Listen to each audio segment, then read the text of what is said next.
Amis internautes, merci partout. Vous êtes en train de suivre News 24. C'est Denis Kayenge dans nos émissions E-News Analyse, les analyses de News 24, une chaîne qui est mise en Australie, dans la ville de Melbourne, dans l'état de Victoria. Aujourd'hui, comme le titre l'indique, nous parlerons de Fachi, fait peur à qui? L'après Vital Kamerhe. Allez, là, nous allons développer, voir analyser les sorties des Atundu, Shadari et les autres Mabunda. C'est là où nous trouvons d'ailleurs la source de notre titre, l'émission que nous proposons. Nomination des juges et dans l'armée. Donc, les ordonnances nommant les magistrats, au cadre de la magistrature, et puis dans l'armée, le commandement supérieur de l'armée, et puis voilà, notre fin sera l'après VK. Mais avant de commencer, nous commencerons par Covid-19, coronavirus. Comme nous le savons, Melbourne est dans un confinement total et général, c'est-à-dire à partir de jeudi prochain, personne ne sort, vous sortez juste dans votre quartier, c'est-à-dire juste aller acheter à manger, ce qui est très important, peut-être urgence au niveau médical, les enfants vont étudier à la maison, donc c'est toute la ville de Melbourne qui sera total lockdown. Donc, dans notre lobby, émission à l'élo, ezali nani akobanga Fachi, nani Fachi azali kobangisa Félix plutôt Tshisekedi Tshilombo azali kobangisa nani, et puis na kati ya même émission tokotala tokoloba ndenge nini après Vital Kamerhe président ces otambola ndenge ni dans l'émission na biso tokoloba na ba sortie ya Atundu azali porte-parole ya FCC, et puis Shadari Mabunda et les autres communicateurs, et puis voilà ndenge la base émission na biso, et puis tokoloba ba nomination ya ba zusi na biso ya minene, et puis bato ya mapinga ba konzi minene ya mapinga tobenga ka ba généraux,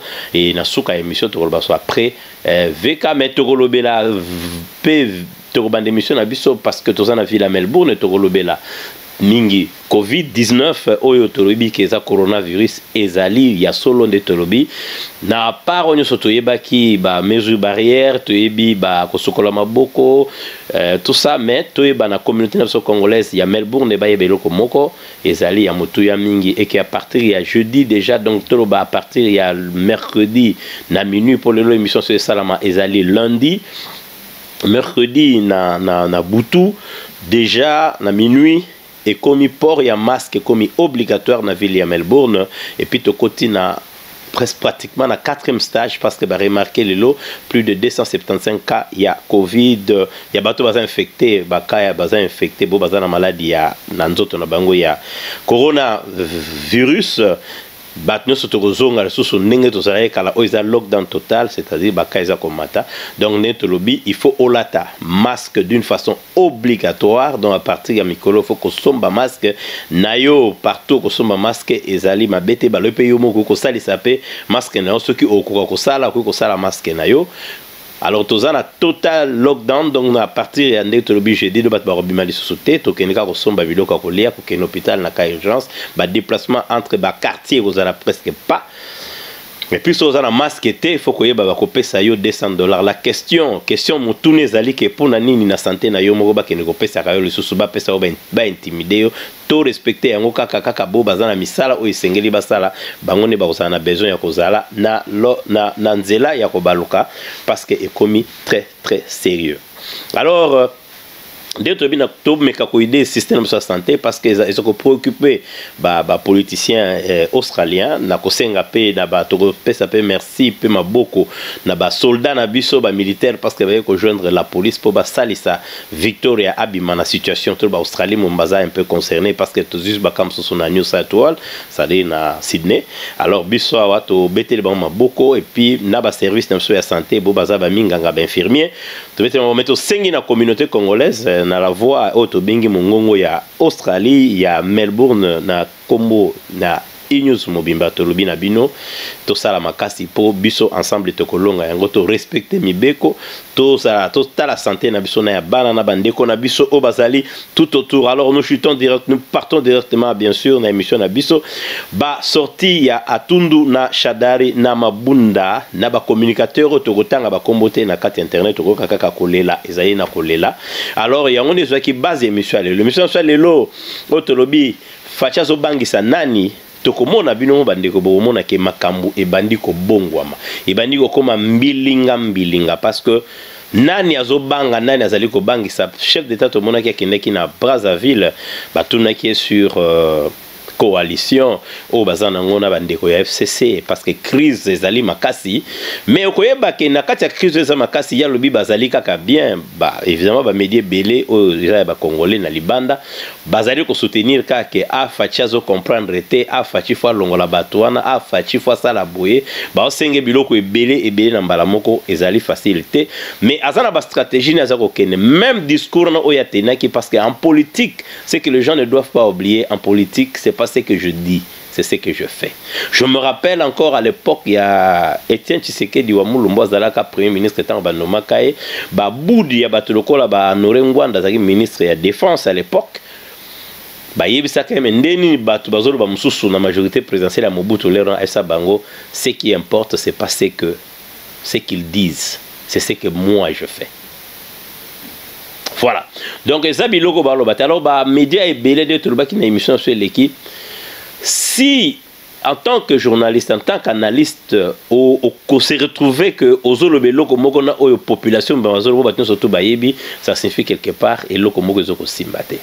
Ya on a le bakana INS 24 boyaka te pona pesa une information boyaka nde poto tala to projeter de ce qui se passe lelo na lobby aux ala nini parce que ce qu'on a information OK na ba chaîne ezali ebele basala ngo kitoko koleka biso alors biso sala kaka ba analyste tala na souke ça ndeni alors yango to expliquer bino bolanda discours ya zo tenir te discours ya zo tenir eza une chose mais o ya zo sala eza une autre chose. Parce que les gens peuvent penser que Azan expérience T, Facha Azan expérience T, Azan aboyete, Bilo ke Bela Azan yangote, bien sûr oui, mais na minute oyo a komiko bangisa.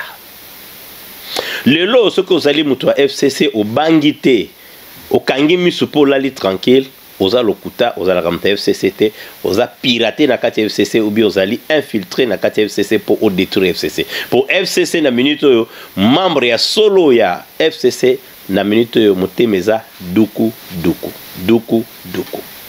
Pour nani parce que baza ko comprendre réalité, c'est comme si azo ke na tendance otolobaki azo dribbler. Na rappela kan émission moko na lobby azali mona ya Sphinx ya limité avant dit longtemps parce qu'au fait les gens c'est que les gens ne comprennent pas c'est quoi. C'est que l'expérience est différent na diplôme. Le loyo ko kota na pouvoir ba français qui toque aux docteur en ozali ceux qui licenciés en ceux qui ozali na en to mona bango bazako bina na kinga kati lokola bana mike. Congo azana besoin ya batu oyo bazako ke ngo binela mutu te. Congo azana besoin loko wana te. Congo longo etape wana bato bazako yemba jalelo Congo azo longwa ndeni etape wana. Parce que tokanisa ki ke baza bato mayele baleka ki na pouvoir, les Congolais ont cru que vous êtes intelligent. Ils ont cru à cela.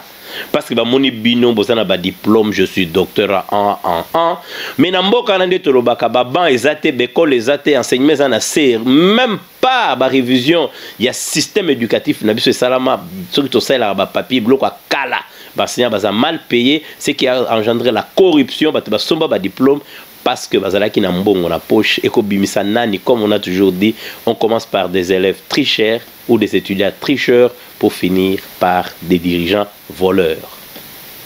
Ce qui yo sombi diplôme na yo au CP le lobby ozu yango kene ko sala musala parce que les autres sangi ba ingénieur té. Pour nani to zana ba ingénieur bon ba ke opesa travaux ya 100 jours ba ke opesa yango na Jamal. Boko lo bono apesa ba travaux belé sala makawana eza bendien ba libanais na les autres étrangers ba chinois mais to zana ba ingénieur be kol na msoso bimisa ba nani. Yango tolobi ke koloba na mutu kaza mayele te azan expérience te yango tolobaka et yango te mutu eza ko compter. Évidemment l'expérience, on a deux sortes d'expériences, il y a mabe na ya malamu. Expérience à bato ya FCC tu que ça ya mabe. Bato tout congolais nyonso akobana ko se référer na yo musala oyo salaki poto zongisa yo lisusu. Yebisa biso nini oyo si osali poto zongisa yo lisusu. Alors nani azali ko banga? Ezali na mutu azako banga bato baloba ebele baloba mikonso la peur a changé de camp. Mais tokoyeb sabino ke et biso ezaka qui a peur parce que les Congolais n'ont jamais eu peur. Les Congolais abatelaka bomoyi na ye bato apesa ki bango confiance bazali aki kolia et 18 ans bakanisa ki bakozonga. Il y a des erreurs parce qu'on viendra ici pour parler dans une autre émission les erreurs de JKK.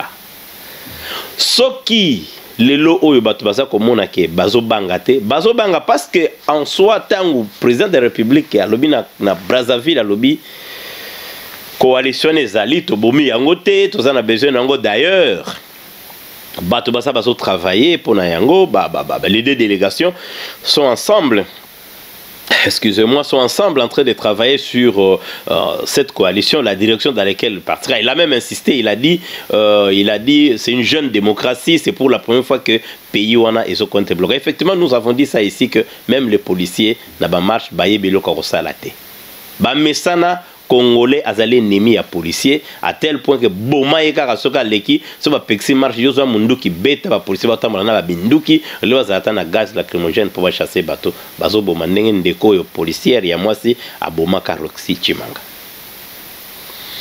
Alors tant qu'il y a lobby bongo bato ebele na ba média ba perdre balance facha lobby nini omoni coalition ko si la te ye moka lobby na bino moko boyoki. Écoute, si tout ce qu'il dit c'est ce qu'il fait, ça signifie que Félix ne fait pas la politique. N'a répété. Et là, quand on Félix a zoloba. Ce qu'ils appellent nengazo sale lango, et nous commençons la politique te. Bah, quand on a besoin de ça, parce que n'a pas papa c'est politique et zolokuta. Soit bien moi dans la politique, azalokuta et ça n'a sens nini. Laisse-moi vous expliquer. Politique et zalokuta n'a sens ni parce que politicien mingi loka loba un adversaire na politique, parce que ça adversaire politique. Et ça a soloté.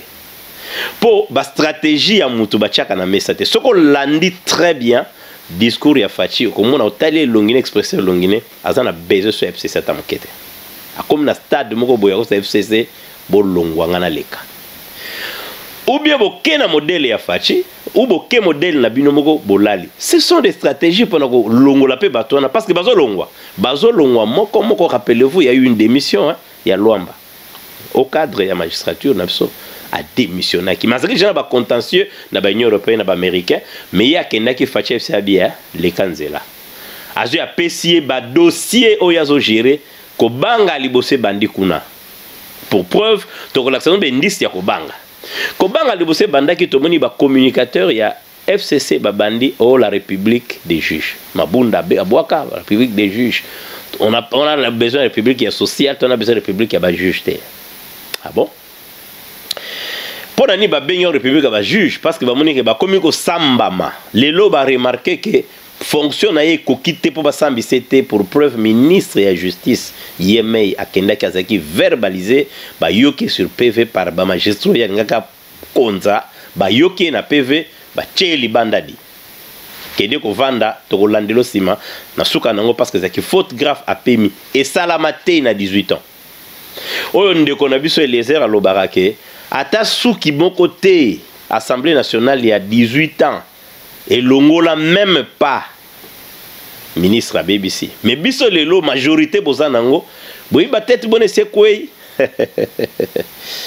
ya ministre intérieur a pumbwe non ministre intérieur ministre de justice akei natanga ministre intérieur parce que UDP ça ko senga ye alongwa potolobaki ba congolais ba kokili sous kokufa te ba kokufa na marche te. Ça il faut qu'on se le dise. Il y en a ba marche pour nini vous mourrez pour quelqu'un mais non mais écoute vous parlez de quoi les longs marches en atina alors tozongi qui à qui Félix Tshisekedi Tshilombo fait peur à Tundo Abimi à partir de la réaction il y en a non nous ne sommes pas des enfants. Toi bana mikete to yebike azolinga utiliser appareil judiciaire ya mboka na biso pona koloka ko intimider bato pona ko chanter bato bon état de droit, état de droit est compliqué. Bon, mais ça n'a qu'une makambote. Vous savez, cher ami, vous devez savoir une chose. Ces gens-là ne sont pas habitués à être dans l'opposition, ils sont habitués à être dans le pouvoir. Alors l'erreur qu'ils ont commise, c'était d'accepter d'abord de déposer le pouvoir et puis d'être en collaboration avec celui qui est au pouvoir. Or, eux, ils étaient une puissance de l'opposition. Vous ne pouvez pas être encore... C'est nous qui devrions plutôt dire on n'est pas bête de croire que vous tous vous marchez pareil. Et c'est le moment où on a 2 semaines avant l'élection. Bazalaki opposé en tout. Comme camarades, après l'élection, tout sangana. Bon, c'est la politique ya nani. Bino kuna mzaka ba patron kote eza ya mas. Bino kote kuna boye bina bino kakake ba kangaka biso te lobi ndeko na biso ekofo. Alobi la loi est faite pour tout le monde et puis tout le monde doit passer par là mais bino bolobi parce que je suis ministre, parce que je suis ceci ou cela dignitaire du pouvoir, la loi, cette loi ne m'intéresse pas. Le lokoto balobi au BBC atoza ndeko na ngai. Atoza frère na ngai, atoza pire mutu na ngai ya pene. Osali mabe, bako kanga yo, bako sambisa yo, bako tchao na boloko soki ekoki. Nde pouvoir a sikoyo. Eza lokolo ya kalate. Boyo kibino moko. Donc c'est pour dire que différence basa nango ma yama kasi. Yama kasi eza pena libulu munene. Yango ba stratégie a fache za nini na mema bango petit à petit ba se soumettre à la loi. Bandima kemibeko za or le jour où FCC d'une façon générale ba kondima kemibeko il faut biso nyonso tout passer par yango. C'est fini force da bango ekufi. Parce que force da bango zali ba abus de pouvoir. Abus ya pouvoir ne force FCC. Pour ne pas aller loin et ça abus ya pouvoir parce que la justice élève une nation. A tout doit l'eli. A l'obi tozaba na mikete. Ba ba utiliser ba appareil judiciaire pour intimider biso ko banga. Donc batu ba comme ko banga bango wana. Oyoka ki Shadari, ndeko Shadari azako ganga, azolela. On ne peut pas nous intimider.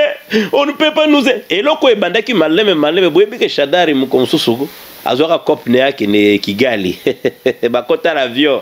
Ndeko sishango je crois ba kota kitoko. Bafana na kati avion. Baze la avion décollé ba kende lisolo na bango na Kigali. Ba mona kaka mwana moka muke ya mwasi côté ya bi. Bonjour messieurs.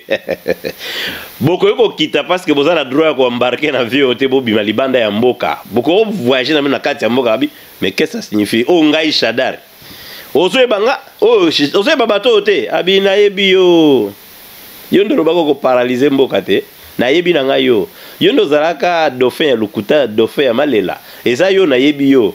Mais ba yebi singa ke yo fo kita. Nga na zamuta DGM na sa musala ya l'État.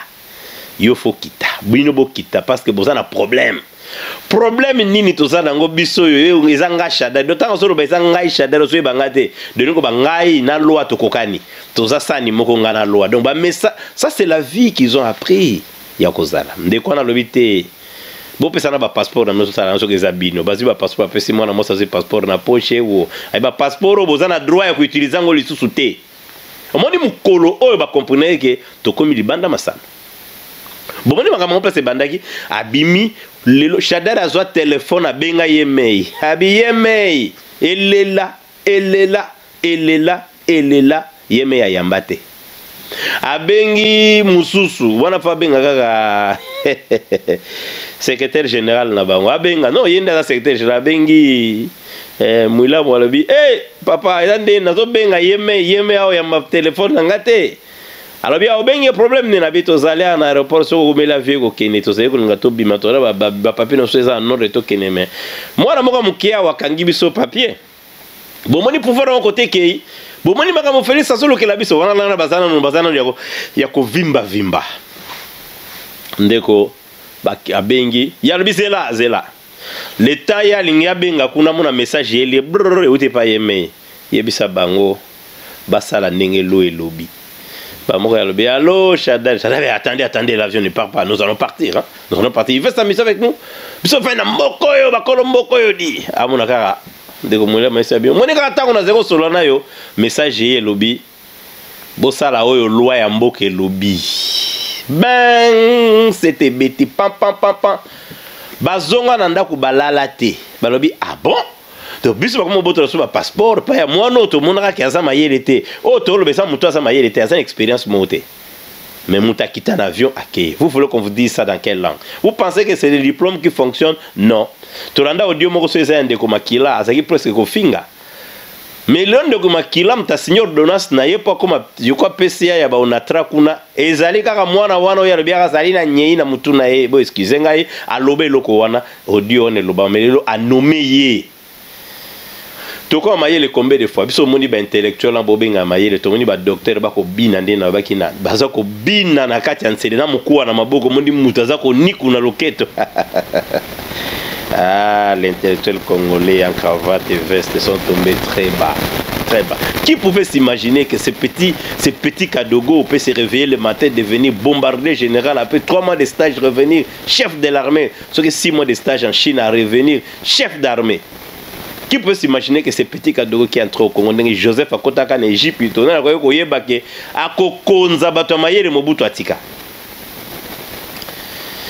c'est Libanda. C'est compliqué. Mais, voilà. Tout comme Sikoyo, et Bandikoya, né en Omoni Shadara, on ne peut pas nous intimider parce que Badlamuki na Tongo, Bakenogo Bimisa Tunda, Bakendaki Bango Tuna Minako, Bapolice Balobi Bino Banani. On a secrétaire de différence, c'est ça entre secrétaire général à PPD et secrétaire général et SID, papa. Beaucoup mieux loko moko. Okokota te, yasili sakuna basambi saye.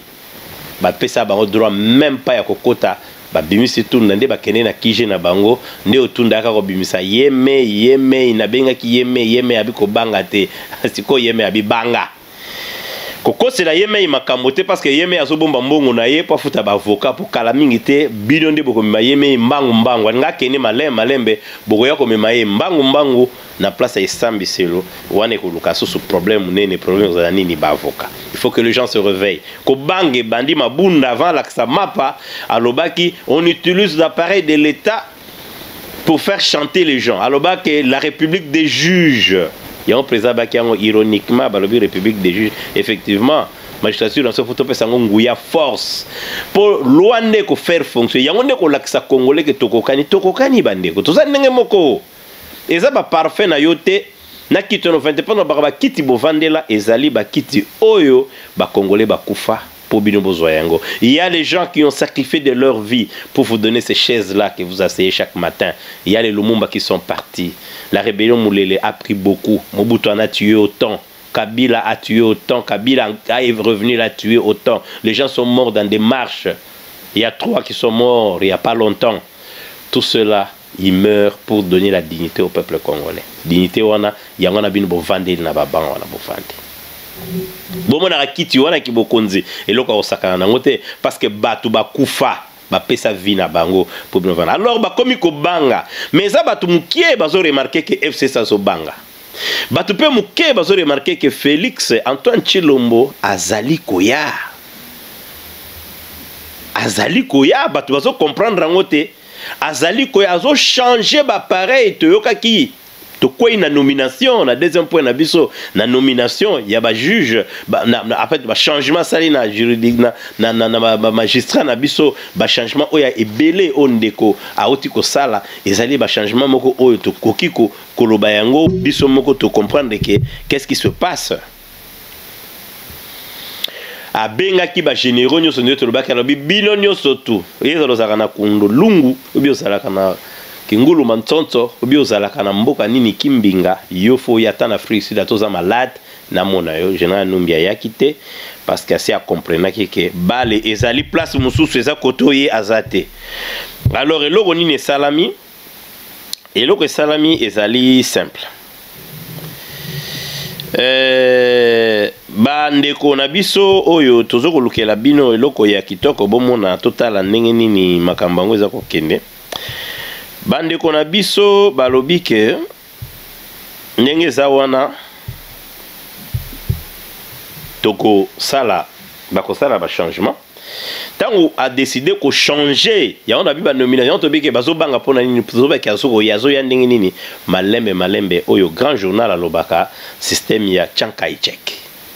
Awa to komi na système Chiang Kai-shek. Donc bon yo ka pa na biso micro so ka Chiang Kai-shek yo moko luka parce que besoin tamaye luka Chiang Kai-shek to expliquer une émission na biso les gars qui système eza ya Chiang Kai-shek. Donc facha zo beta Chiang Kai-shek. Aniati atate terrain so ngone azongi sina mwa lokolo. Aniati azongi lokolo. Tanga mona aniati lokolo sa be taleki bokolongwa moko. Batu ba kende moko parce que photo bossa na te. Facha za na population. Ya ngomoni batu bazo comprendre te. Ba politicien ya mikie ya mayele belete. Na ba journaliste ya mayele muke, ba analyste ya mayele muke, bazo ko comprendre te comment Facha za responsable numéro 1 ya UDPS. Azana pouvoir, mais UDPS c'est son marché. Mais ça c'est une grande stratégie bandeko. Ezande a garder population. Biso ki na cheboye. Batu nanga kuna ba boy bino au marché. Les gens ne comprennent pas. Parce que l'autre, c'est une coalition contre Ronsard.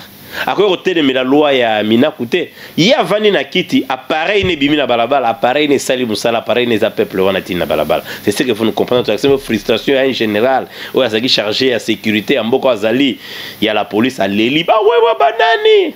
Quoi qu'il y avait un peu un point de racisme, parce qu'à l'objet, Bino Bozo présentait président Mabé. Baza bandeko ya présidenté baza ba peuple congolais ndeko wana sa parenthèse ba nomination oyo elakisi déjà direction tozokende d'abord avant ba nomination ya pour longola Luamba te Luamba milongweli ye moko donc ezaki ba bala likolo papa na bina boy ko sisa vie na nga na prison lopinde ko na biso na tangi deux fois les la bi mukolo moko akolala.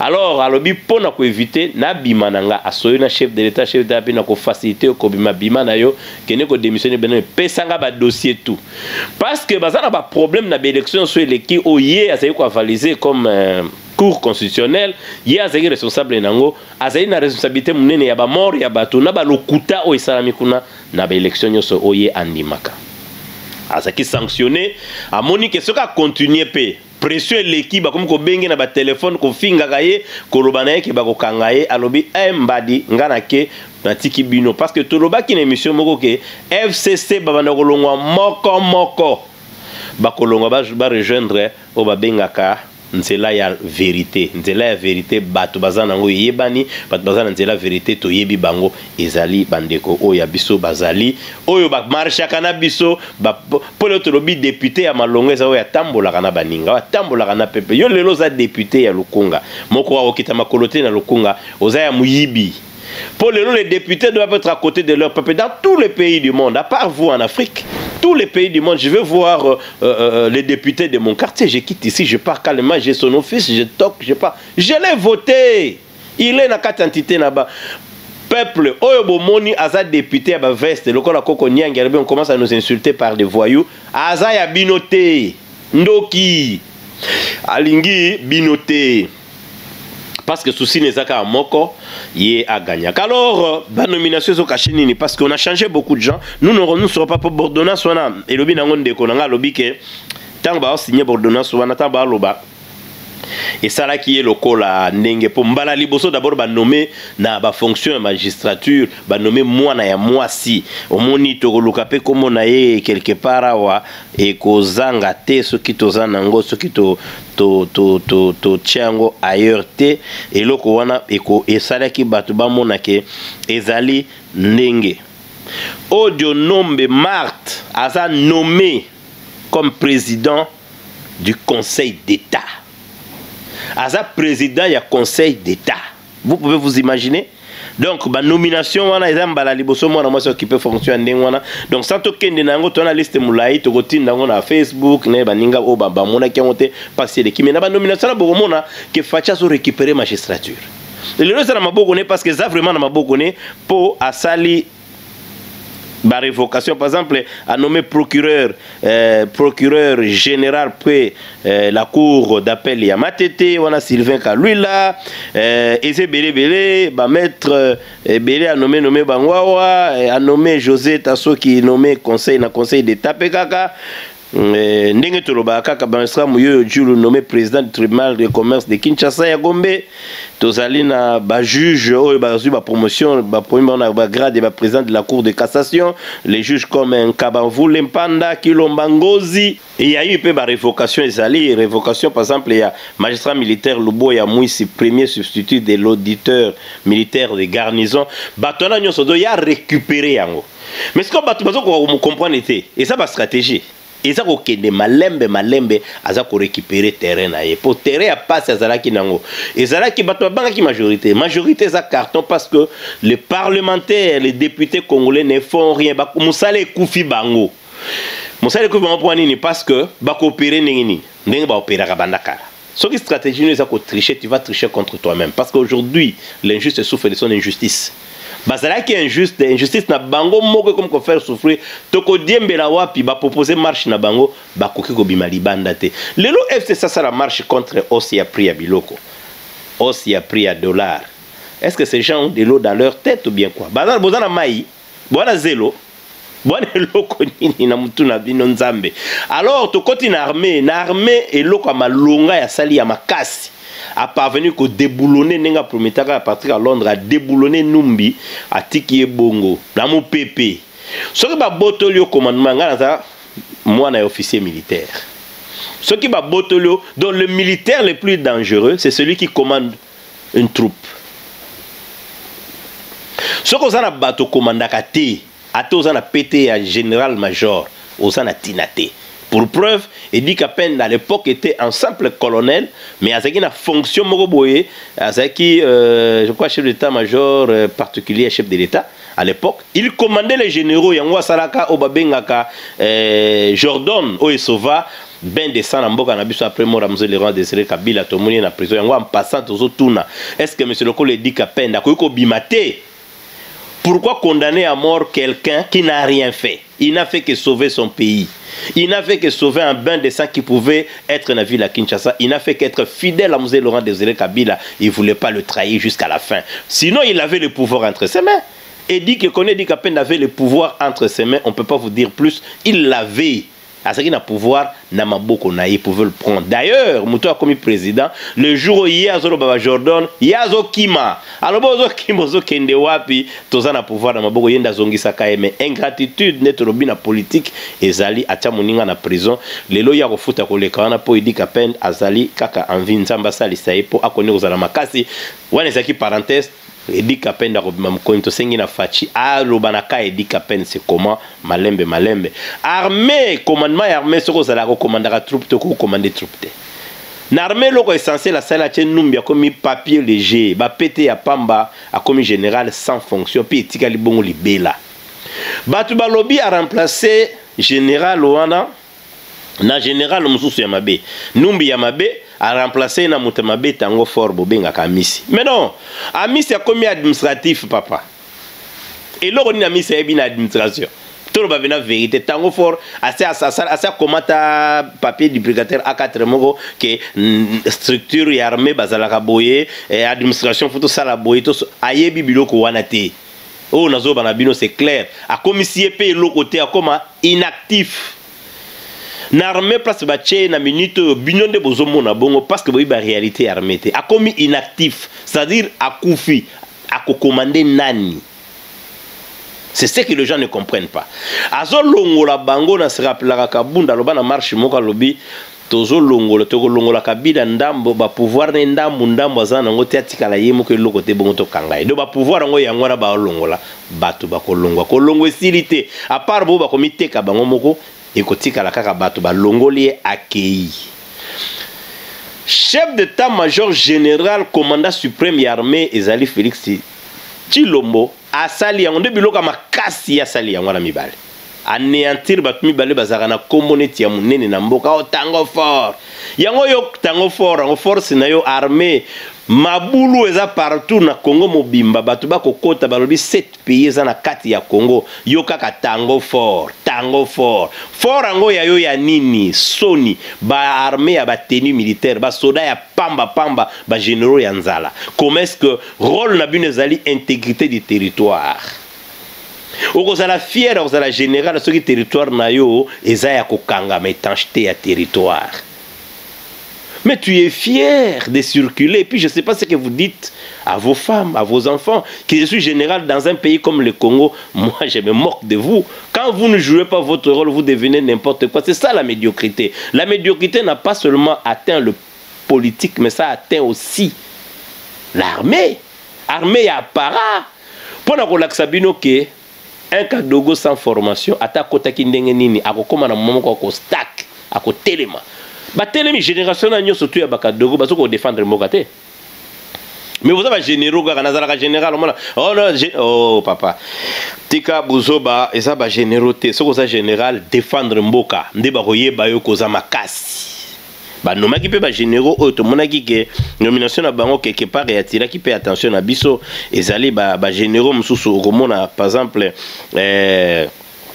chef garnison de nommé neti général major Padiri Jonas a commis na Kwilu donc on est en 11e région militaire ordonnance c'est belé général major Nchima Antoine David commandant de la 12e région militaire on a Congo central Équateur Jean Michel Bandari Chora commandant à 13e toké na Marcel Mbangu commandant surtout bazalaki nommé soit élevé na grade ça bo bazu PT à général azaki colonel PCPT à général Mbalamoko pour défendre mboka tina suka na yango. Alors batu belé ba perdre ba fonction na bango ba msuba comme sans fonction mais loko ezaki très important ndenge akore ko bengisa ba généraux tout na kati ya ville ya Kinshasa. Bon ezaki très important mais les changements minene yango là. Donc c'est pour dire que il récupère l'appareil force ya mboka. Force ya mboka za omoni les gens n'ont pas compris majorité partout ça majorité boye bisangai un gouverneur par exemple la Katanga osala ni na mutaza président de la République. Yo zana Kwilu kuna ezana ba gouvernorat mususu ezana banzete ezana logote que dans les bandes je sais pas qui sont construits bandu ndezaka kikuiti na bandu chef lieu yo place bazawana peno nazana na comme on a d'abord toyebi ba divisaka pays wana ndambo et c'est pour ko dépouiller pouvoir ya Moïse Katumbi parce que ba remarquer que tokende en force na yango pour Moïse Katumbi atikala dans le vide ça on en parlera donc à récupérer pouvoir naï. Alors les analystes qui ne comprennent pas les choses, moi je pense que le terrain qu'il faut aller c'est plus le terrain de l'économie, le terrain du social du peuple congolais. C'est là où nous sommes en train de poser la question chef d'État, pas que à remplir en siko. Mais à ça la geste oyo congolais comme on a qu'eza bien tokoloba une émission moko bien appropriée parce que train ya vie ya présidence eleki ba salaire est très élevé bazo futa batu belé mbongo belé comme ba conseiller ça c'est inadmissible dans un pays comme le Congo bazana ba salaire ya likolo trop na présidence de la République et puis ils ont budgétivore et puis gouvernement na biso eleki belé to senga na remaniement tozo ngata na 20 ministres. Nous ne voulons pas de gouvernement politique. Le gouvernement est trop politique. Il y a plein de gars qui ne font absolument rien, qui ne font qu'être payés. La pré-VK, la pré-VK. La pré-VK, parce que nous avons fait un constat. Constat qui est simple, tu constates que est-ce que chef de l'État après VK, qu'est-ce qui se passe dans la présidence de la République de loko tomonaki ezalaki na tina mingi. Bon, excusez aussi message ya rapide pour na ko compléter partie na biso ya émission. Toyo koyeba ke ezala ba biloko ebele oyo ezalaki te na après pour se après Kamere parce que vous savez quand Kamere est entré au pouvoir avec Félix et Zalaki que on s'est dit que Kamere yem ta rozala na batwa benga e coach remis ce qui s'est passé dans 30 jours, un gars très intelligent, il a beaucoup d'expérience mais fait il y a musala na étant azaki de la cabinet et zéro salamate tout ça dans constat moko to remarquer na ntango oyo ba président ba kutana ka liboso ya sarek le la porte-parole yende mtalobaki awelaki kozwa micro pour loba phrase moko dérangeant qui biso alobi les deux hautes personnalités du pays non na pays on a des hautes personnalités papa Vital Kamerhe n'importe quoi les équipes na faute grave personnalité moko kakaza Mukonzezali Félix Antoine Tshilombo Tshisekedi dans quel sens parce que on a un loté donc comme le Rolangai mais azalaka ancien président tout simplement c'est parce qu'il est un ancien président de bazwaka e bache wana alors koloba bongo ezaki déjà mabe et puis na tout rami baletango bake okuta na saye toyoki le côté pas de discours C'est une période de crise. Mais non, la rencontre est tellement informelle parce que quelque part, c'est un chef de l'État qui va consulter un ancien chef de l'État. Je ne pense pas que la nation en a besoin. Ça, c'était à titre personnel. Ils se sont arrangés pour le faire parce que l'un est chef de l'État et l'autre ne l'est plus. Juste par consultation simple. Alors, dès que vous avez calculé, bon, la minute, totalement, en moins de 3 semaines, il y a une caméra, bah fait moko toko et numéro 7 et salami et binomo bossa l'analyse to de monsieur Zoya. 1. Les 3 lois de Minako et Sakata et côté poubelle. On a la réalisation. Et dindi. 2. Tunda Waka, c'est le ministre de la Justice viré. 3. Démission du président de la Cour constitutionnelle, histoire à Luamba. Démission catastrophique, et spectaculaire, tu comprends l'été. Yemta sa la rabatumusu makena batumusa kena kamson de batubakoya. 4. Général Numbina garage. Il faut placer mutukezanga piné. 5. Ronsard Malonda. A commis morné dans Botamaki morné, a Botami azongi. Et puis 6. La justice dépoussiérée, donc poussière les gars qui trop la justice, bah ningi c'est on bah chèque yango ta ta ta ta ta ta bah tu vas sopani bah poussière tu quoi et comme il dépoussiéré et puis cette l'armée restructurée bah restructurer vraiment amène à profondeur no bando balongoli ba anti-valeur bah biloka pas ba généraux ya ba pété oyo basé belé mais mboke zaka en insécurité mboke za polele et puis Tango Fort devient un administratif.